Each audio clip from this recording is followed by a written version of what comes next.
Cette semaine à Infocam, je rencontre André Laforêt avec qui je discute des 34 nouvelles paires de skis de fond qui ont été acquises par le club Les Belles Pistes de Saint-Bruno. Quand j'ai eu connaissance de cette expérience-là, j'ai dit « Oh, je pense que ça pourrait nourrir notre centre de ski. » Ensuite, je parle avec Mme Julie Leclerc à propos de l'Assemblée constituante imminente de la menuiserie communautaire du Kamouraska. En fait, il est en train de prendre forme puis il va se cristalliser dans moins de 2 semaines. Et enfin, le parc du plus petit au plus grand est en lice pour recevoir un prix coup de cœur toponyme du Québec. Dans ce parc-là, il y a des structures, des installations pour les gens de tous âges, donc du plus petit au plus grand.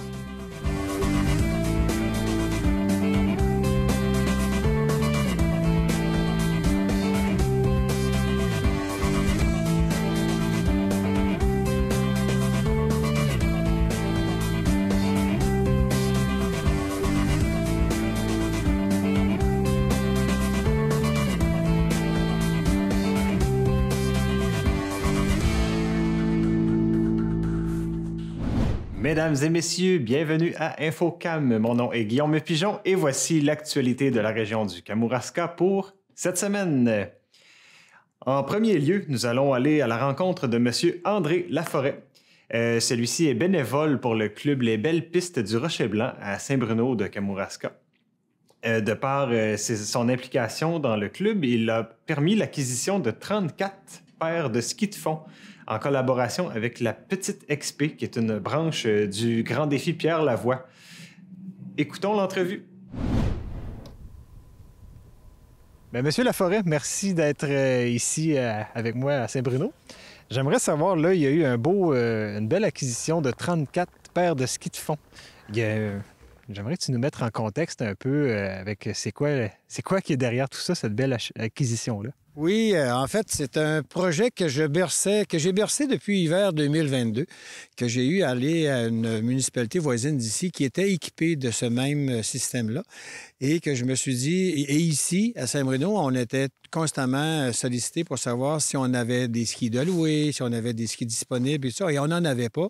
L'espace ici en dedans ne nous permettait pas d'en avoir non plus. Alors, quand j'ai eu connaissance de cette expérience-là, j'ai dit « Oh, je pense que ça pourrait nourrir notre centre de ski. » Au départ, je devrais vous dire que c'est un projet du défi, des grands défis Pierre Lavoie, qui ont un volet ski de fond avec comme ambassadeur M. Alex Harvey et lui-même Pierre, qui ont développé la Petite XP. Alors, quand vous voyez la Petite XP, ça c'est vraiment relié à l'histoire du ski de fond.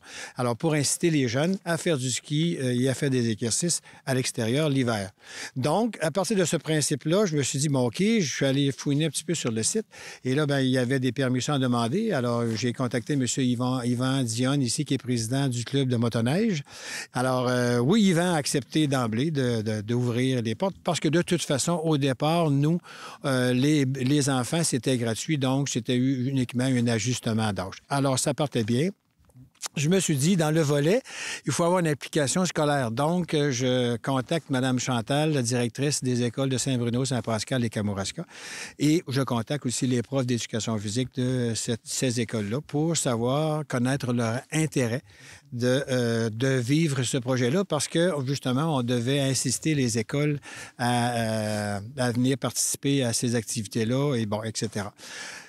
D'emblée, eux aussi acceptent bien. Alors, il me manquait uniquement une place pour déposer mes beaux skis.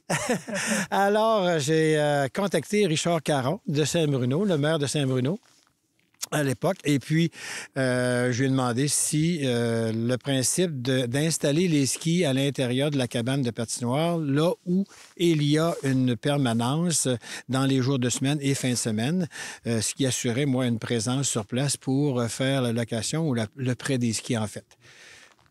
Lui aussi accepte le beau programme. Alors, tout était en poche pour pouvoir partir et faire mes démarches avec l'organisation de Pierre Lavoie. Donc, je contacte l'organisation et je regarde les disponibilités, etc. Donc, pour l'hiver passé, il n'y avait pas de possibilité pour les skis, mais on dit pour l'hiver 23-24, ça pourrait aller.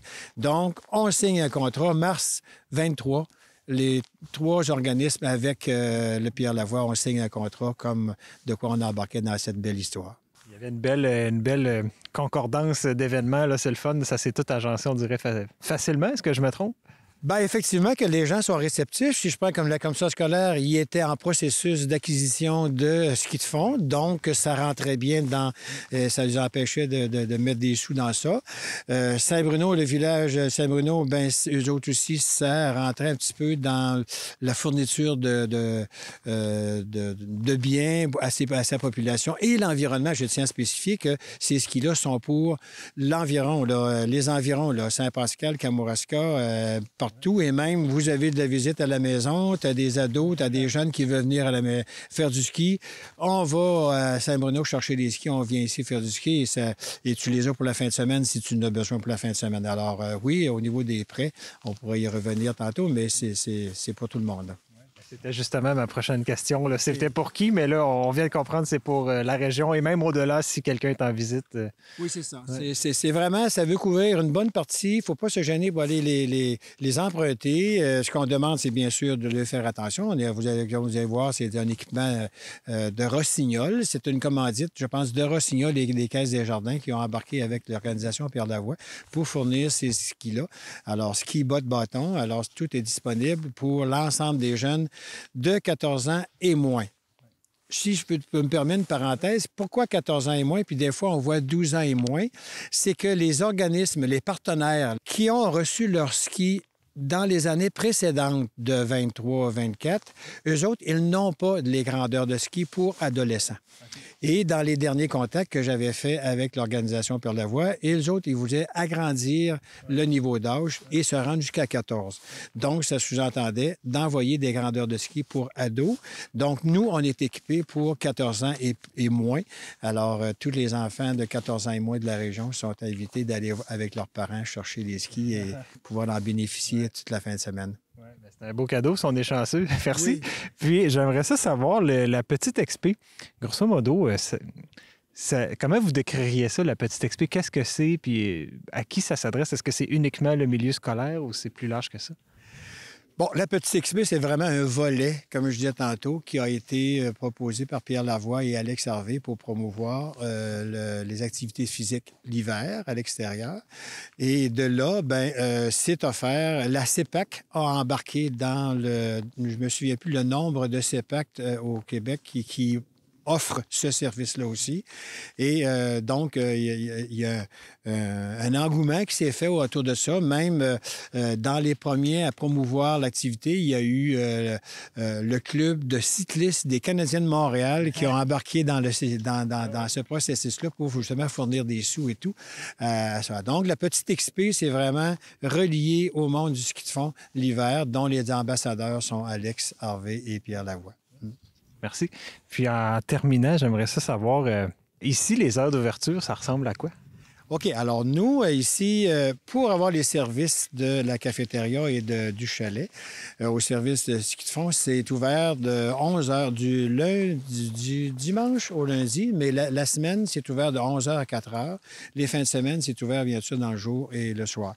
Les pistes de ski de fond sont toujours ouvertes. Quand vous avez votre carte de membre, vous pouvez bénéficier de l'accès aux pistes autant de fois que vous voulez, même si les portes sont fermées. Ce qu'on demande, c'est bien sûr d'être sorti pour 4h30 parce que, bon, le danger est là. Si on voit des voitures dans le stationnement après ça, on va se poser des questions.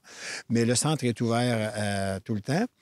En ce qui concerne le centre de prêt à Saint-Bruno, eux autres, ils sont ouverts les mercredis, jeudis, vendredis, le soir, en soirée, je pense de 7 h à 9 h, entre aux heures de patinoire extérieure, et les samedis, dimanches, dans le jour, aux heures aussi des patinages extérieurs qu'on pourra mettre sur le site, ou enfin, s'ils viennent voir sur le site du club de motoneige ou sur le site du village de Saint-Bruno, ça va être indiqué.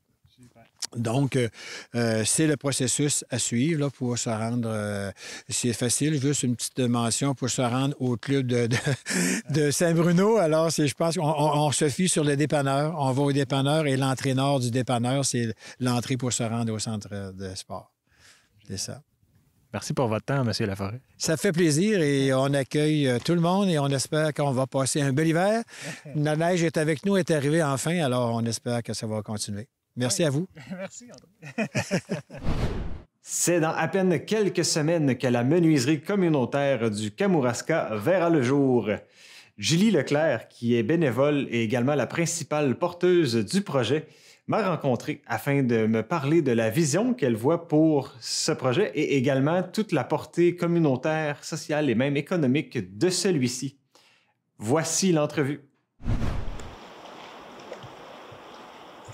Ma chère Julie, merci d'être ici. On a un beau paysage avec nous. Oui, parler dans le Kamouraska, c'est pas compliqué. J'aimerais ça savoir, toi, tu es porteuse du projet de la menuiserie communautaire ici au Kamouraska. Peux-tu nous rappeler un peu c'est quoi le projet, en quoi ça consiste? Avec plaisir. Donc, c'est le moment d'expliquer ça. On est en pleine tournée intermunicipale pour cette raison-là, pour vraiment s'assurer que les gens comprennent où est rendu le projet. Ça fait 1 an qu'on travaille là-dessus quand même. Et puis, parce qu'il y a plusieurs personnes qui ont mis l'épaule à la roue. Ça rentre, ça sort parce que tout le monde a ses réalités. C'est que moi, je prends l'aide de tout le monde. Avec le projet de menuiserie, en fait, il est en train de prendre forme puis il va se cristalliser dans moins de 2 semaines. C'est que on fait une tournée intermunicipale pour informer les gens, justement, que ça fait 1 an qu'on travaille là-dessus, qu'on a réussi à ramasser notre monde. On est presque rendu une centaine qui reçoit l'infolette. On est rendu quasiment 300 personnes sur la page Facebook. Et puis, on a des bénévoles qui ont envie de nous aider. Donc, on a un comité de spécialistes qui va nous aider périodiquement. Puis là, on est déjà quelques personnes sur le CA. C'est notre défi, c'est d'aller chercher un CA qui est vraiment représentatif des utilisateurs pour qu'on soit sensible. Par exemple, une personne qui représenterait les personnes handicapées ou le milieu communautaire pour savoir justement c'est quoi les tendances de ce milieu-là.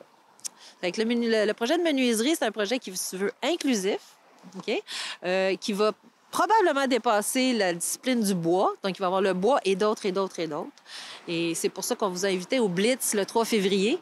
C'est le Blitz avec un Z pour XYZ, pour toutes les autres choses qui pourraient s'imbriquer dans le projet. Donc, c'est ça, la menuiserie. C'est quelque chose qui est en branle, qui est en train de prendre forme, qui va se cristalliser le 15 février lors de l'Assemblée de Constitution. Ouais. Good, merci. Puis justement, l'Assemblée de Constitution, ça va avoir lieu très bientôt. Est-ce qu'il y a des enjeux en lien avec cette Assemblée-là? Bien, j'en ai nommé un. C'est vraiment d'avoir un CA qui va être là pour décider. C'est de définir avec les futurs membres. On en a déjà qui ont acheté leur carte de membre. Donc, ça, il s'agit juste de nous contacter pour la recevoir ou faire partie de la tournée ou venir au Blitz. Donc, l'idée, c'est d'avoir des petits comités puis de protéger le CA. C'est ça l'enjeu. C'est de développer une culture où notre conseil d'administration va être reconnu pour avoir une vue d'ensemble, être capable de recevoir les demandes des différents comités liés aux disciplines, idéalement. Ça, notre exemple, elle vient de la patente dans Limoilou à Québec.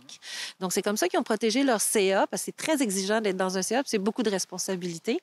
Et puis, ces comités-là vont avoir le devoir de nous demander ce qu'ils veulent. Et donc, nous, ayant la vue d'ensemble de toutes les activités, on va être capable d'analyser et de trancher dans l'ordre des choses pour offrir les ressources en bas dans chacun des comités qui ont le goût d'exister.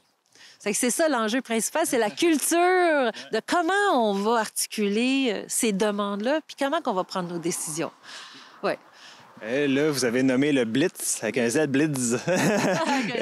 Puis l'Assemblée constituante. Juste un rappel, les dates, les lieux, ce serait où, quand? Excusez les lunettes, le soleil est sorti. Merci, merci. Avec le Blitz, c'est annoncé sur notre page Facebook. Ça va être annoncé aussi dans l'Info Dimanche, dans le Placoteux. Et ici, on est bien heureux de prendre le temps de venir vous parler. Donc, le Blitz, c'est le 3 février. C'est un samedi. C'est ça? Oui, c'est un samedi, excusez-moi. C'est un samedi matin, donc ça va être assez rapide. Ça va être de 9h à 11h. Vous pouvez arrêter pour les 2 heures et faire partie des tables de discussion, ou vous pouvez juste venir voir une demi-heure peut-être, ça serait suffisant pour vous de venir vous asseoir, nous donner quelques idées, puis après ça, aller à vos activités d'hiver. Il y a tellement de choses qui se passent dans le Kamouraska. On comprend ça. C'est pour ça que le Blitz va être rapide. La même chose pour l'Assemblée de Constitution. On la fait 1 heure pour constituer, voter nos membres du CA. Puis l'autre heure, elle va être pour rester seulement le CA ensemble, qu'on regarde le calendrier qui s'en vient, puis comment on va s'organiser. On essaie d'être très efficace, ça c'est sûr. Puis, je vois que c'est un projet qui te tient vraiment à cœur. Puis je me dis, il doit y avoir un exemple ou une vision qui fait que ça tient à ce point à cœur. Est-ce qu'il y a d'autres régions, justement, vous avez nommé la patente, est-ce qu'il y a d'autres, justement, des modèles que vous suivez? Puis c'est quoi un peu l'impact qu'ils ont sur leur communauté, là? Bien, ça, on a été vraiment chanceux. Ça, c'est la synchronicité, je crois. À travers le Québec, il y a vraiment une mouvance. On a participé au mois d'octobre à 2 journées d'initiative des menuiseries communautaires du Québec. Ça a été organisé par les bénisteries de Rimouski, qui est une ébénisterie communautaire, qui, en fait, sont même passées à zone économie. Donc, ce qu'on remarque, c'est finalement, à travers le Québec, quand on a un projet comme ça qui mobilise les gens de tous les âges, de toutes les générations, puis c'est vraiment un milieu de transmission des savoirs qui brise l'isolement, qui fait de l'intergénérationnel. Pour ça qu'on veut travailler avec les personnes handicapées, on veut s'assurer que si on aménage le local, que les comptoirs sont prévus pour ça, le rangement il est prévu pour les rendre maximum autonomes. Donc, c'est vraiment, on se rend compte que dès que les portes sont ouvertes, que tout le milieu municipal, communautaire, s'agrippe au projet, puis trouve des atomes crochus, que ce soit la maison de la famille, que ce soit la maison des jeunes. C'est les jeunes en cheminement particulier qui ont profité de l'ébénisterie communautaire puis qui ont passé à zone économie. Puis on l'a mis sur notre page Facebook. C'est avec les dirigeants du Kamouraska, là, ceux qui veulent voir si ça a de l'allure, un projet de même. Effectivement, moi, j'y crois pour ces raisons-là. Je suis une ancienne agent de développement économique et social. Puis moi, les fonds publics, c'est fait pour articuler les communautés puis de ne pas oublier personne. Donc, c'est pour ça qu'on veut avoir en tout cas, moi, je vais proposer fortement d'avoir dans notre mission que les aînés paraissent et aussi les personnes handicapées. Comme ça, on est carrément sûr d'oublier personne. Ça serait une façon d'être vraiment super inclusif, travailler avec la CDC, travailler avec tout le milieu culturel aussi, puis d'y aller comme ça ensemble avec une vision commune. Ça serait assez inspirant, justement, de tous les autres exemples qui existent. Là, il y a le B7 à Montréal qui sont rendus avec un garage, avec de la soudure. Donc, tu peux aller soit faire réparer tes moteurs, ton vélo, tes petits engins. Donc, on fait équipe avec les Fab Labs de la Pocatière. C'est comme ça qu'on réussit. On a déjà un partenariat avec Projection Jeunesse. On a déjà un partenariat avec le Centre de formation pour adultes, qui d'ailleurs offre une formation de menuiserieur en ce moment. C'est les inscriptions. C'est que ça commence en février, 1 ou 2 soirs par semaine. Fait que tout ça, c'est sur notre page Facebook. Mais vous allez voir aussi, c'est pour ça qu'on met les choses des autres groupes sur notre page Facebook. C'est vraiment pour vous inspirer. C'est ça. C'est pour ça qu'on y croit. Puis, dans ce que je viens d'entendre, là, il y a une question qui a émergé. Par exemple, la maison de la famille aurait besoin, on va dire, des paniers à fleurs. C'est ce qui vient. Qui va faire les paniers? Est-ce que c'est quelqu'un bénévolement, un retraité, par exemple, qui vient, fait ça, ou c'est une personne rémunérée? Tu sais, ce modèle-là, je ne l'ai pas encore compris. Comment ça marche? Alors, comme agente de développement économique, c'est clair que moi, je peux penser à des enveloppes qui vont stimuler les alliances puis les projets entre les groupes communautaires, donc entre la menuiserie communautaire, c'est comme ça qu'on va s'appeler. On ne sait pas encore exactement, mais pour l'instant, c'est ça. Et la maison de la famille. C'est que s'ils veulent des boîtes à fleurs, peut-être que ça peut être une source d'autofinancement pour eux. Puis que nous, ils viennent les faire, qu'on les aide à les faire, le boîte. Puis eux autres, ça soit une activité qui solidifie leur membership. Tu sais, il y a plein de formules possibles. Je ne veux pas m'arrêter à une formule. Il faut s'asseoir avec les partenaires. Il faut regarder c'est quoi leur objectif. C'est-tu juste de la visibilité? Ils ont-ils besoin aussi, eux autres aussi de l'argent? L'idée, par exemple, c'est on ne veut pas faire compétition au privé. C'est que nous autres, on n'est pas là pour que quelqu'un vienne faire des meubles puis aller les vendre après. Ouais. Donc ça, ça s'appelle un entrepreneur. C'est ça qu'on entend des autres menuiseries communautaires. C'est vraiment des projets personnels ou communautaires. Donc, c'est là la majorité, à 95 % de nos activités. Il va sûrement avoir des exceptions, mais en harmonie avec les situations. Ça, c'est super important. Ouais. Merci, Julie, pour ton temps, puis profitons de ce beau soleil. Ah oui. Ah oui, les lunettes. On va aller se faire bronzer, finalement. Au plaisir, tout le monde. Puis on vous invite vraiment à participer. C'est super important. Le 15 février, il faut vraiment se déplacer en personne. C'est pour ça qu'on fait l'effort de faire la tournée intermunicipale. Puis on remercie les groupes qui nous accueillent à chaque jeudi, à chaque vendredi. De toute beauté. Merci. À bientôt! À Saint-Onésime d'Ixworth, le parc du plus petit au plus grand est en lice parmi les 12 coups de cœur de la Commission de la toponymie du Québec. Son nom, plutôt charmant, lui a permis de faire partie d'une liste pour laquelle nous pouvons voter. À cet effet, j'ai rencontré Mme Chantal Bouchard qui nous parle de cette réalité de la toponymie. Chantal, merci d'être avec nous. Tu es, toi, la porte-parole de la Commission de la toponymie du Québec. Première question, qu'est-ce que la toponymie?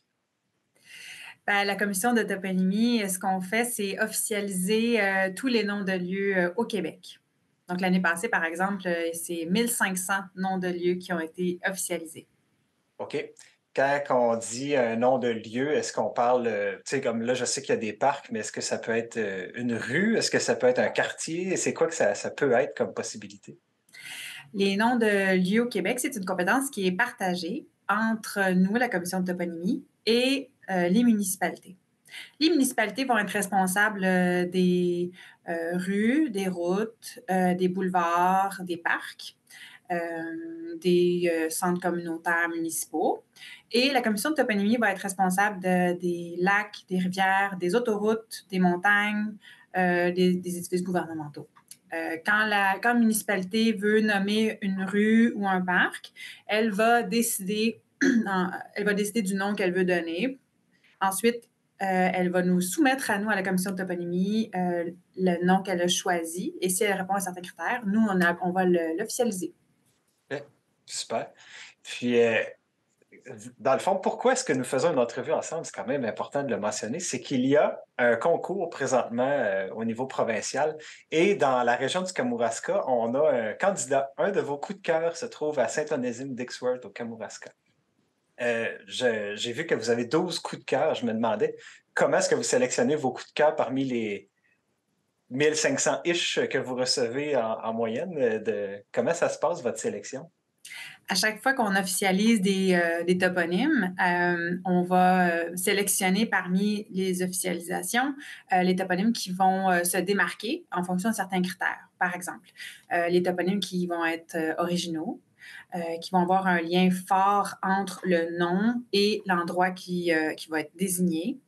Les toponymes qui vont mettre en valeur le patrimoine local ou même du Québec, le patrimoine culturel, historique, même parfois littéraire. Donc, c'est des toponymes comme ça qui vont se démarquer. On va les mettre de côté. Et à la fin de l'année, on va en choisir 12. Et c'est ceux-là, parce que c'est ces 12 toponymes-là que l'on soumet au public en ce moment pour voter. Et j'en profite pour dire qu'ils ont jusqu'au 1er février pour voter. Oui, c'est ça. Puis ma prochaine question, c'est comment peut-on voter? C'est tout simple. On va sur le site québec.ca/toponymie. Et puis, on peut même, sur le formulaire, on va pouvoir lire la description des autres toponymes, car bien sûr, il y a celui de la région, mais il y en a d'autres aussi qui sont très beaux. Et on peut lire une courte description et puis on peut choisir le toponyme qui nous plaît. Oui. Dans le cas de Saint-Onésime, celui qui a le toponyme, je m'excuse, qui a été retenu, c'est le parc du plus petit au plus grand. Super cute comme nom, d'ailleurs. Savez-vous pourquoi ils l'ont nommé comme ça? C'est à la suite d'un concours qui a été fait auprès des citoyens. Donc, c'est le nom qui a remporté. Et dans ce parc-là, il y a des structures, des installations pour les gens de tous âges. Donc, du plus petit au plus grand. Voilà. Donc, c'est un nom qui est justement qui est parfait pour le lieu, qui le décrit très bien. Et c'est une des choses qu'on aime bien en toponymie, c'est quand on se rappelle aussi que les noms de lieux, c'est fait pour s'orienter dans l'espace. Mm-hmm. Donc, un nom comme ça dont on sait exactement de quoi on parle, c'est un nom qui est parfait. Oui, c'est le fun. Merci. Puis, il y avait une dernière question que j'aimerais vous poser. Il y a un petit gars en dedans de moi qui aimerait un jour découvrir un lac. Comment ça fonctionne le jour où je vais découvrir mon lac, que je veux lui donner un nom? Est-ce que c'est vous que j'appelle? Est-ce qu'il y a des noms qu'on ne peut pas donner à des nouveautés? Comment ça fonctionne? Bien, au Québec, il y a environ 3,5 millions de plans d'eau. Donc, ils sont pas tous nommés. Donc, si par exemple, vous avez un lac, vous avez une parcelle de terre sur laquelle il y a un lac et qu'effectivement, il n'y a pas de nom qui est officialisé, vous pouvez nous soumettre un nom à la commission de toponymie, un formulaire sur notre site Internet qui est fait pour ça. Avant de faire l'officialisation, par exemple, nous, on procède à quelques vérifications. Parce que peut-être que ce nom-là, vous croyez le découvrir, mais peut-être que d'autres personnes avant vous l'avaient découvert. Donc, des fois, c'est les communautés autochtones qui avaient déjà nommé cet endroit-là. Donc, avant de nommer un nom, on fait des recherches historiques et avec les communautés ou avec les milieux, même tous les milieux impliqués, pour voir s'il n'y a pas déjà un nom usuel. Et s'il n'y a pas de nom et vous êtes le seul, vous êtes le premier, vous avez un bon nom, bien, encore une fois, s'il n'y répond à certains critères, on va l'officialiser. Ah, ben c'est simple, c'est le fun. Ben, Madame Bouchard, merci d'avoir pris du temps. Puis j'encourage tous les gens qui nous écoutent à aller voir vos coups de cœur. C'est tous des très beaux noms. Puis peut-être voter pour celui de notre région. Pourquoi pas? Qui sait? Qui sait? Il y a des prix à gagner, hein? En fait, il y a des prix à gagner pour les gens qui votent avant qu'on raccroche, là. Est-ce qu'on en a parlé? Il y a 5 cartes cadeaux qui vont être tirées parmi toutes les personnes qui auront voté. Mais bien sûr, ce qui est agréable, c'est quand c'est notre toponyme, justement, c'est quand c'est notre toponyme local qui gagne. Ça devient une petite fierté régionale. Donc, on invite à partager. Si vous votez pour votre toponyme du Kamouraska, on invite à partager votre vote, à partager à vos amis de la région pour faire sortir le vote. Génial. Merci beaucoup. Je vous souhaite une belle journée. Merci à vous aussi. Au revoir. Au revoir. C'est ce qui complète l'émission pour cette semaine. Merci d'avoir été des nôtres une fois de plus. Si vous voulez me joindre, écrivez-moi à l'adresse presse@tvck.org. Sur ce, je vous souhaite une très belle semaine et je vous dis à la semaine prochaine. Au revoir.